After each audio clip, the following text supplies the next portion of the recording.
then once you're in Canva, you can start to do a lot more fun things. So based on the introductions that you guys gave yesterday, you all look a heck of a creative bunch. I'm excited to see what your manifestos are going to look like. I've gone for a 90s theme because, believe it or not, I am old enough to remember the 90s. I know I don't look it, but I want people to know that every time they see this 90s vibe, that it relates to me. It also allows me to do what we said before, and it's having these top and bottom banners that say vote and when to vote. So it's having that enforceable behavior that we can continue. In the same way that we made the last video, once you've got your canvas created, all you need to do is upload a video and drag it on. You can resize it, you can do all the things that you'd expect to be able to do. You can add on videos, you can add on literally whatever you want to this. And it's a very easy way to go from that basic Canva template that you may have already made to having it as an editable video. This took me 4 or 5 minutes, if that. I just wrote what I wanted to in it. You guys have already got your manifesto ideas, you've already got that. But I think personally, that looks quite sharp. And if my brand was 90s, or if it was I was doing a pirate theme or whatever you were doing, you can make it all tie in and you've got that recognition. So Connor's video on his Instagram that he's going to replicate for this could be this, and he could just change the background to a spotted cow background, and suddenly you start to got that rule of 3. I've seen a cow there, I've seen a cow there. It's always said vote Connor. He might have the little key down here. The Macklemore person could easily overlay a photo of Macklemore, and you can make it into more of a meme style quite quickly and quite easily. So again, whistle stop tour of a fun way to use Canva, and it's all about using them on layers, uploading the content that you want. So filming it on your iPhone and just uploading it through the app, and then dragging it on to do what you want. And again, even though everything else is stationary around it, I've got this one video that is the center to my campaign. This would be a very abstract and strange vote Andy for president campaign. I appreciate that. And then once you're on Instagram, you can turn it into a slide. I'm sure this is just teaching you to do stuff that you already know. But if you've chosen the story size, if you've chosen the tile size, if you've chosen a post for Twitter or Facebook, having something that reinforces, banded instead of branded, reinforces the information. Loads of videos miss that. So if you've got 2 posts and you want to swipe across, or if you want to put something up back to back so people know that video associates with it, that is something that even when I'm putting posts out on the guild, I tell people all the information that they need to know, and I forget to tell them how to do it. So it's something just to keep reinforcing with you guys, no matter how complicated you go. An end slide, if you're doing it on YouTube, you can create the closing slides that might link off to a different video. You can add captions that might link to a video that says, this is how you vote, this is why you should vote, this is all the other stuff that you should do. So really reinforcing that behavior. People switch off videos within the first 3 seconds. Generally, that's why you get the sort of analytics that track them after 3 seconds. So if you can have your information at the top that says vote, even if they've looked at that video of me and they've looked at this and they've watched the cow zoom in and they've gone, what an awful video, I'm not watching that. They've still got this information. And if I'd have put vote Andy up here, if I'd have put my information down here, they've had to see that. Everyone's on Zoom, everyone's on social media, we're all sick of it. So there is a chance people will scroll past your videos, your images, and it's not about capturing your friends. Your friends will watch. If you put out a 27-minute video outlining why I should vote for you, your friends will watch that. But people might scroll past the first thing, so having a really impactful first couple of seconds, which is what stuff like this enables you to do, and means they can sort of have that small interaction with you.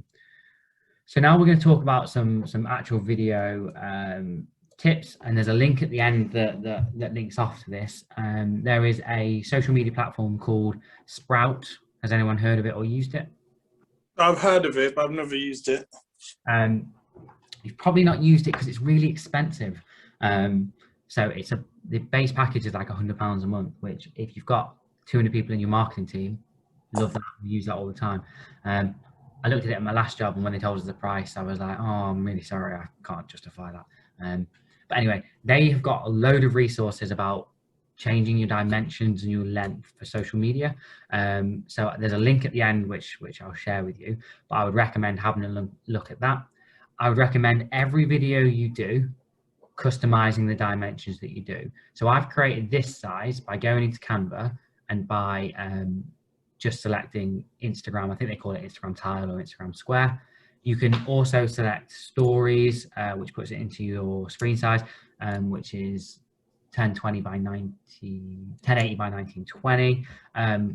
You can then do the same for your Facebook posts and Facebook videos and Facebook headers, because nothing puts people off quicker than having a video. If I was only in this part of the screen, you'd think I was a bit of a donut. So you want to be able to resize these. So really do think about your dimensions. If you change it for a different channel, be aware that they allow different lengths of time. For example, Instagram, when you set up a tile, won't let you go past a minute on your tiles. And when you put up stories, again, it will split it into, I think it's 15-second chunks.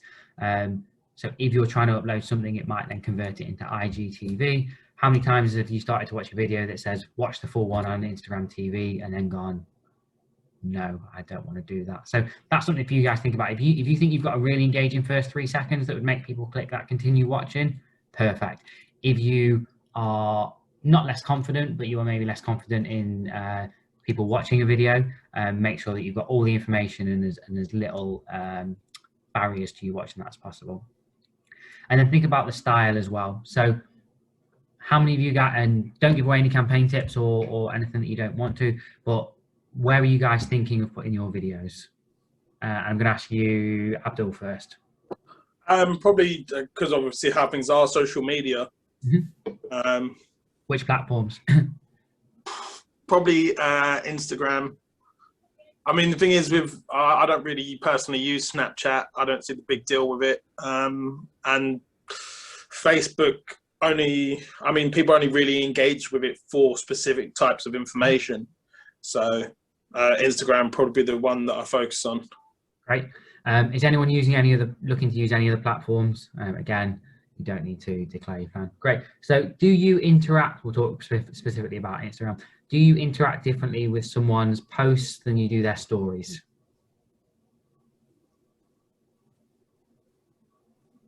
I know I do. I am more dismissive of stories. If something doesn't catch my attention immediately, I'm going to bin that off.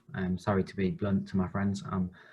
Got too much free time to be worried about that. I suppose it depends how engaging it is. I mean, if you get something that looks interesting, you might then go to the page and actually have a look at the actual posts.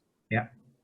So my question for you guys would be, well, not question, my thought would be, think about what style you use, of whether you're going to post it as a tile, which people have the time to engage with and get some text across, or whether you're just going to do it as a story. If you're going to do it as a story, I think what we've suggested there, any more information you need to tell them, I've just done a post about this, use the stickers, use that sort of stuff, but be quick and hard hitting in your information, because people are going to switch off, and then maybe put a full campaign video in your tiles or something like that. If you then choose to move across to YouTube, to Facebook, to Twitter, to Snapchat, to whatever you want to do, people interact on those platforms differently. You guys are the masters of the student market. You know what you use for those platforms. How are you going to convert that? Suddenly you're the product. How are you going to convert your videos and your style from Instagram to Facebook? I'm certainly more of a fan of the videos on Facebook that have overlying text and tell me the information, because I'm not going to click a video with sound on Facebook.